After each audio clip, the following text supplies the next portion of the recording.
నమస్తే, welcome to Telugu రాజ్యం. నేను మీరా.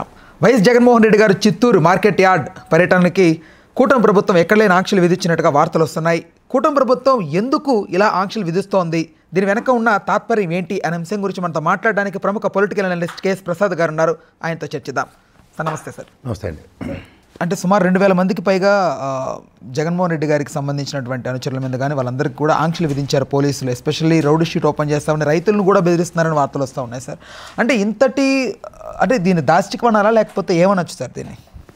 ఇప్పుడు మనకి మీరు బాహుబలి సినిమా చూసారా సార్? అందులో వాడు రానాగడ విగ్రహం పెడుతూ ఉంటారు. అవును. అంటే ద లెగసీ ఆఫ్ ఒక పొలిటికల్ ఏరాలో ఏంటంటే వీళ్ళు ఈ రోజు దాకా సంవత్సరం పాలనలో మేము లోకేష్ గారు, చంద్రబాబు నాయుడు గారు, పవన్ కళ్యాణ్ అని చెప్పి ఇంక్లూడింగ్ అట్లాంటి బీజేపీని కూడా అంత పెద్ద విగ్రహం పెట్టినట్టు పెడితే ఆ ప్రతిష్టకి ఇంకా మరి ప్రజలు పరవశించిపోయారు. అండ్ అసలు రానాగాడి పేరుతోనే అసలు ప్రపంచం చలామణి అయిపోద్దన్న ఇల్యూజన్స్లో ఎలా ఉన్నారో అలా వీళ్ళందరూ మా వలన ఇంకా మేము రాష్ట్రాన్ని పరిరక్షించాం, మీ రాక్షస పాలన నుంచి పారదోలేం అన్న దగ్గర ఒక్కసారి చూడండి, ఎవడో ముసలోడికి ప్రభాస్ చేయందించగానే బాహుబలి అంటాడు. అనగానే మొత్తం డిఫరెంట్ వైబ్రేషన్స్ స్టార్ట్ అవుతాయి. అలా జగన్మోహన్ రెడ్డి ఎప్పుడు బయటకు వస్తే ఆ వైబ్రేషన్స్ అలా వాళ్ళకి తగులుతున్నాయి. బికాస్ ఎందుకంటే గతంలో మీరు చంద్రబాబు గారిది, లోకేష్ గారి పర్యటనలు చూస్తే వెలవెలబోయిన రోడ్లు అంత ప్రతిస్పందన ఎక్కడ కనబడలే. ఎప్పుడైతే ఇంత రెసిప్రోకేటివ్గా కనబడేసరికల్లా ఏమవుతుందంటే ఇంత పెద్ద ప్రభుత్వం 164 స్థానాలు సాధించిన మా ప్రభుత్వం, జైగంట్ గవర్నమెంట్, అసలు మీరు ఎందుకు పనికిరారని తీసి పడేస్తూ సంవత్సరం పాటు కాలక్షేమం చేసి వెనక్కి తిరిగి చూస్తే పెద్ద ఆఘాతం. అంటే చాప కింద నీరులా ప్రజల వ్యతిరేకత మొదలైపోయింది అనేది అది నివురుగప్పిన నిప్పులో ఉంది. సో ప్రజా వ్యతిరేకత అంటే ఇప్పుడు మనకు ప్రజాస్వామ్యంలో ద బ్యూటీ ఆఫ్ డెమోక్రసీ ఏంటంటే we don't know how to show our dissent. So సడన్గా ఎప్పుడైతే అపోజిషన్ పార్టీ పట్ల ర్యాలీ అవుతుంది అనుకోండి, ఇప్పుడు కూటమిలో అందరూ కలిసే ఉన్నారు కదా, సో లేనివాడి పక్క ప్రజలు ర్యాలీ అవ్వడం అది ఖచ్చితంగా ఆస్వాదించలేని విషయం కింద. సో అందుకని ఏం చేశారంటే బంగారపాలెం ఎప్పుడైతే ఆయన రైతు సమస్యల మీద వెళ్తున్నారో మీరు గమనించండి, ఆద్యంతం కూడా మిర్చి యార్డ్కి వెళ్ళారు. వెళ్ళిన వెంటనే వాళ్ళు రాశారు అక్కడికి ఉత్తరం, పొగాకు రైతులకి వెళ్ళారు, అప్పుడు రాశారు ఉత్తరం. నిన్న వెళ్తాడని దగ్గర 2 సార్లు వాయిదా పడిన తర్వాత ఇప్పుడు అంతా సాల్వ్ చేసినట్టు చంద్రబాబు నాయుడు గారు వెళ్ళి ₹4 అనౌన్స్ చేశారు. తర్వాత అచ్చెన్నాయుడు గారు ఏమో 260 కోట్లు ఇమ్మన్నారు. తర్వాత తోతాపూరి మామిడి పండ్లకి 130 కోట్లు ఇమ్మని చంద్రబాబు నాయుడు గారు అడిగారు. కానీ ఇక్కడ డొల్లతనం ఏంటంటే 1,70,000 కోట్లు అప్పు చేసి రెడీగా ఉన్నారు రాష్ట్రంలో, 130 కోట్లు లేవా? సార్ కర్ణాటకలో ₹16 మీరు ఎక్కడికి వెళ్ళిపోకండి, తర్వాత విషయం ఉంది. ఇక్కడ జస్ట్ లోకల్ లాజిస్టిక్స్ మాట్లాడదాం. ఇప్పుడు రైతులకి ఇలా స్వచ్ఛందంగా ఇవ్వడానికి గతంలో వేరుశనగ రైతులను పర్యవేక్షించడానికి ఒకసారి జగన్మోహన్ రెడ్డి గవర్నమెంట్లో వెళ్ళినప్పుడు అనంతపూర్లో 600 కోట్లు ఏమీ కాకుండా ఇచ్చాడు. అక్కడ 900 కోట్లు, 600 కోట్లు. సో ఇట్లాంటి పరిస్థితుల్లో ఇక్కడ ఎప్పుడైతే మీరు గమనిస్తున్నారో నిజంగా తీవ్ర సమస్యలు ఎదుర్కొంటున్నారు. ఓ పక్క ప్రభుత్వ పరంగా జగన్మోహన్ రెడ్డి ఎప్పుడైతే బంగారపాళ్యం వెళ్తాడు అన్నప్పుడు చంద్రబాబు గారి పర్యటనలో ₹4 అనౌన్స్ చేయడం, అక్కడ ఒక సాధక బాధకాలు, తీవ్రతలు, ఏ విధంగా వెతలు ఉన్నాయో ప్రభుత్వానికి కనీసం అలర్ట్ లేకపోవడం. అంటే ప్రజా సమస్యలు, రైతు సమస్యల మీద జగన్మోహన్ రెడ్డి ఎప్పుడైతే పొగాకు రైతుల మీద మిర్చి యార్డ్కి వెళ్ళినప్పుడు వీటిల్లోంచి వచ్చే ప్రతిస్పందనకే కేంద్ర ప్రభుత్వానికి ఉత్తరాలు రాస్తున్నారు. పోనీ ఇదేమైనా ఎంఎస్పీ రేట్లు గత ప్రభుత్వంలో అంటే 24 దాకా ఉన్న గవర్నమెంట్లో వచ్చిన రేట్లు ఏమైనా ఇస్తున్నారంటే సగానికి సగం పడిపోయి ఉన్నాయి. ఇది ఇంకా మీరు అన్నట్టు ఇందాకలా కర్ణాటక ప్రభుత్వం ఇప్పుడు మనకి పవన్ కళ్యాణ్ ఉన్నాడు, పెద్ద నేను తీస్మార్కాన్ని పైపచ్చి నేను ఏంటంటే నేను తలుచుకున్నానంటే కింగ్ మేకర్ కింద అవుతాను. కనీసం గతంలో మీరు గమనించట్లేదు, ఈ మన కుమారస్వామి గారి లాగా కూడా నాకు అవకాశం ఎవరన్నారు. ఇప్పుడు మీరు గమనించట్లేదు, కూటమి ప్రభుత్వంలో కుమారస్వామి గారు కూడా ఉన్నారు, కర్ణాటకలో కాంగ్రెస్ గవర్నమెంట్ ఉంది. అతను ప్రొయాక్టివ్గా శివరాజ్ సింగ్ చౌహాన్ గారికి రాసిన ఉత్తరం సారాంశంలో ₹16.16 2.52 మెట్రిక్ టన్నుల మామిడికాయలు కొనడానికి ఎంఎస్పీ గ్యారంటీ ఉంది. ఇప్పుడు ఇదే పని పవన్ కళ్యాణ్ ఇక్కడి నుంచి చేసి ఉంటే, ఎందుకంటే కూటమిలో కుమారస్వామి ఎలాగో ఈయన కూడా అలాగే కదా, ఈ ఇనిషియేషన్ ఈయన దగ్గర నుంచి ఎందుకు లేదు అని అంటుంది. ఇప్పుడు ఈ రాష్ట్ర సమస్యల మీద కూటమి ప్రభుత్వంలో ఎవరిని ఉద్ధరించడానికి ఉన్నారు వీళ్ళు అక్కడ? అంటే ఎంఎస్పీ రేట్ల మీద అవగాహన లేదు, పక్క రాష్ట్రాన్ని చూసి కూడా మనం ఏం చేయాలో కార్యాచరణ లేదు. అంటే కోఆర్డినేషన్ ఎలా ఉంచండి, చంద్రబాబు గారు లేరు, ₹4 ఇచ్చారు కాబట్టి ₹4 మనం కొంటున్నాం. ఇక్కడ ₹4కి మనం మామిడికాయలు ఇక్కడ కొంటున్నామా? బేసిక్ లాజిక్ కూడా లేకుండా నేను ఇక్కడ ప్రోగ్రాంకి వెళ్ళినా ఓ మామిడి పండు కూడా ఎవడేయకుండా ఉంటున్నాడు మీకు భోజనాల్లో. అంటే కేంద్రాన్ని ఎందుకు అడగలేకపోతున్నారు సార్? ఎందుకు అడగలేదు? భయం. వీళ్ళకి కోఆర్డినేషన్ గవర్నమెంట్లో కోయిలేషన్ గవర్నమెంట్లో ఉండి వీళ్ళ వల్ల ఆలు బతుకుతున్నారని మనందరం అనుకుంటే వాళ్ళు ఏదో బెదిరిస్తున్నారు. అందుకే వీళ్ళ దగ్గర నుంచి నోట్లు రావట్లేదు. మీరు గమనించుకోండి.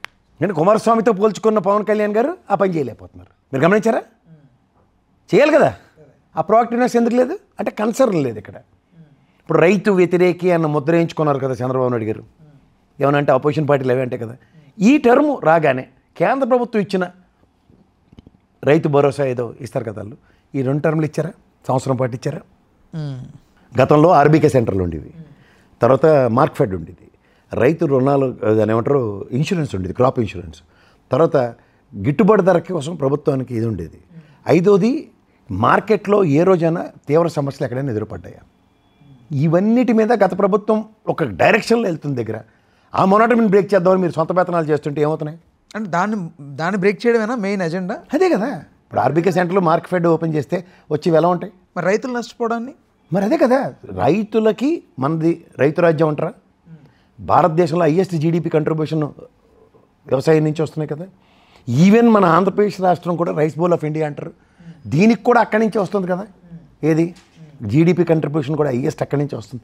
మరి దాని మీద ఏది చిత్తశుద్ధి? ఏది ఒక వరి ధాన్యం రైతులను ఆదుకోవట్లే, పప్పు ధాన్యాల రైతులను ఆదుకోవట్లే, దీన్ని ఏమంటారు ఆక్వా రంగం ఎలా ఉందో చూస్తున్నాం పక్కన. మీరు ఏ విషయం తీసుకోండి. మళ్ళీ ఆయన అంటాడు 4 అయింది కదా ఇక్కడ చిత్తూరులో అందరూ పాలు పిండుకోవడానికి వెళ్ళిపోతారు, అది కూడా నేనే నేర్పానంటే. అలాంటి మాటలు బాగానే ఉంటాయి దానికి. కానీ వాస్తవం బాధ్యత కలిగిన పవన్ కళ్యాణ్ ఎక్కడ బాధ్యత నిర్వర్తిస్తున్నాడు? కుమారస్వామికి ఈయనకే కంపారిజన్ ఇస్తాను నేను కూటమిలో. The man who has played a role versus what he has played. ప్రజలు తెలుసుకోండి. అంటే శాఖలు డిఫరెంట్ శాఖలు ఉన్నాయి కదా. ఏదైనా నాకు అనవసరం సార్. కుమారస్వామి గారు జాతీయ ఉక్కు మంత్రి. ఉక్కు మంత్రి రైతు సమస్యల మీద ప్రతిస్పందించలేదు. ఆయన క్యాబినెట్ కొలీగ్ శివరాజ్ సింగ్ చౌహాన్ గారికి ఉత్తరం రాయడంలో అంటే వ్యవసాయ క్షేత్రాల మీద మీకు కన్సర్న్ లేదు. ఎందుకంటే మీరు వ్యవసాయ క్షేత్రాలనే మీరు రాజధానులు వేరే నేపాల్తో లాక్కుంటున్న తరుణంలో వ్యవసాయాన్ని కుదేలు చేయడానికి చేస్తున్న ఎత్తుగల్ల. మరి అగ్రికల్చర్ మినిస్టర్గా అచ్చెన్నాయుడు గారు ఏంటి నేను రాశారు కదా ఉత్తరం 260 కోట్లు కావాలని. రాష్ట్ర ఖజానాలో 130 కోట్లు 260 కోట్లు లేకుండా 1,70,000 కోట్లు లెక్క ఎవరికి చెప్తున్నారు? ఇవాళ మంగళవారం మళ్ళీ 2,000 కోట్లకు ప్రణాళిక ఉంది అప్పు తేయడానికి. ఎక్కడవుతున్నాయి? ఇవాళ జగన్మోహన్ రెడ్డి పర్యటన నిలువరించండి. రైతుల మీద కేసులు పెట్టడం ఏంటి? అదేనండి నాకు ఎవడో చెప్తున్నాడు ఇవాళ మామిడికాయ ట్రాక్టర్లు నిలువరిస్తున్నారట. ఎందుకంటే ట్రాక్టర్లు మామిడికాయలు వేసుకుని పడుకోండి చూద్దాం. పడుకోగలరా మీరు ట్రాక్టర్లో? మీద మామిడికాయలు వేసుకుని పడుకోగలేదు. రాఘవేంద్ర సినిమా ఏంటి 1-2 కాయలు వేయడానికి ట్రాక్టర్లు ఆపేస్తున్నారు. పెట్రోల్ బంక్ దగ్గర పోలీసులు నిఘా ఉందంట. పెట్రోల్ అంటే ఇంతటి ఎందుకు ఆయన వెనకాల షాడో టీం వెళ్తుంది. ఇంతటి కట్టుదిట్టం ఎందుకు జగన్మోహన్ రెడ్డి గారిని చూసి అనేది అర్థం కావట్లేదు. నేను చెప్పాను కదా ప్రజా ప్రతిస్పందనని తట్టుకోలేకపోతున్నారు. ఇప్పుడు ప్రజలు స్వచ్ఛందంగా తరలి వస్తే ఎంతకని నిలువరించండి చూద్దాం. ఇలా మార్కెట్లో మీరు అదేంటారు పల్ప్ యూనిట్లకి వెళ్ళి సప్లై చేయమందారా మీకు 4 రూపాయలు ఇస్తుంది కదా 2 రూపాయలు కాదని బయట ట్రాక్టర్లోంచి లోడ్ దించరు, లారీల్లోంచి లోడ్ దించరు. అవి 2-3 రోజుల తర్వాత మగ్గిపోయి కనిలిపోయి నానా తీవ్ర ఇబ్బందులు పడుతున్నారు రైతులు. ఆ వెతలు ఎవరిది బాధ్యత? ప్రభుత్వందా నాదా మీద? నిజంగా ఎక్సెస్ పంట పండింది, ప్రణాళికాబద్ధంగా ఎక్సెస్ పంటకి ఏం చేయాలో కనీస ప్రాథమిక అవగాహన లేకుండా వ్యవసాయ క్షేత్రాల్లో ఉన్న వాళ్ళు ఏం పని చేస్తున్నారు? సంవత్సరానికి ఒకసారి పండే పంటను బేస్ చేసుకుని సంవత్సరం మొత్తం ఆనందంగా ఉంటాడు రైతు. అలాంటిది మామిడికాయలు సంవత్సరం అంతా పండుతాయి. అదే కదా సార్ సీజనల్ ఒకసారి అదే సీజనల్ ఫ్రూట్ అది. అందులో అది మనకి ఎలాంటిది ఫ్రూట్ అది, దాన్ని ప్రతి ఒక్కడు ఆస్వాదిస్తాడు.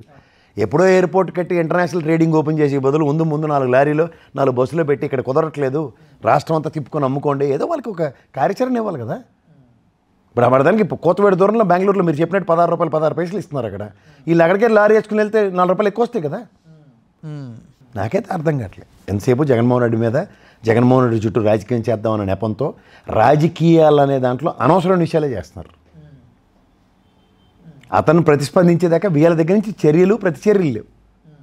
ఏమన్నా 4 రూపాయలు ఇచ్చారు కదా అని మాట్లాడుతున్నారు. 4 రూపాయలు ఎక్కడిచ్చారు? అక్కడ పల్ప్ యూనిట్ల దగ్గర 93% ఎవరి కస్టడీలో ఉన్నాయి ఎవరున్నాయి చెల్లి మాట్లాడండి. ఏం జరుగుతుందో చూసి మాట్లాడండి.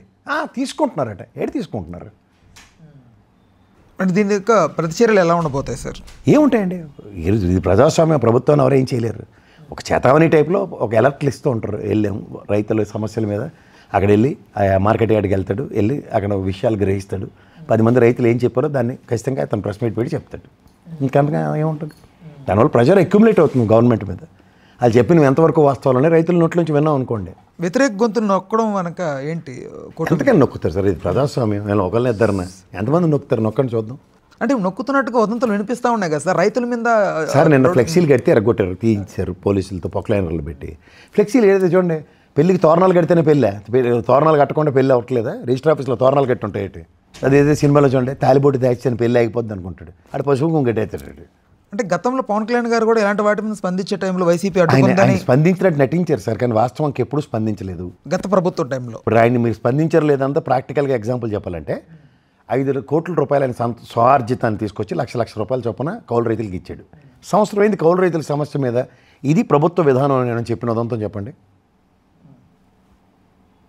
ఎప్పుడైనా మీకు చిత్తశుద్ధి ఉంటే కౌలు రైతుల సమస్యల పట్ల శాశ్వత పరిష్కారం ప్రభుత్వంలోకి రాగానే ఫస్ట్ ఇన్ ఫస్ట్ అవుట్ ఇది మేము చేసామని చెప్తే, అది ఆయన పంచిన 5 కోట్లకి జస్టిఫికేషన్ అంటాను.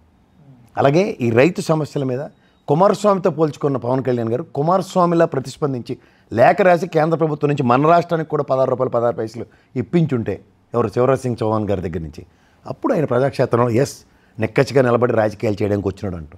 ఏందండి ఇది?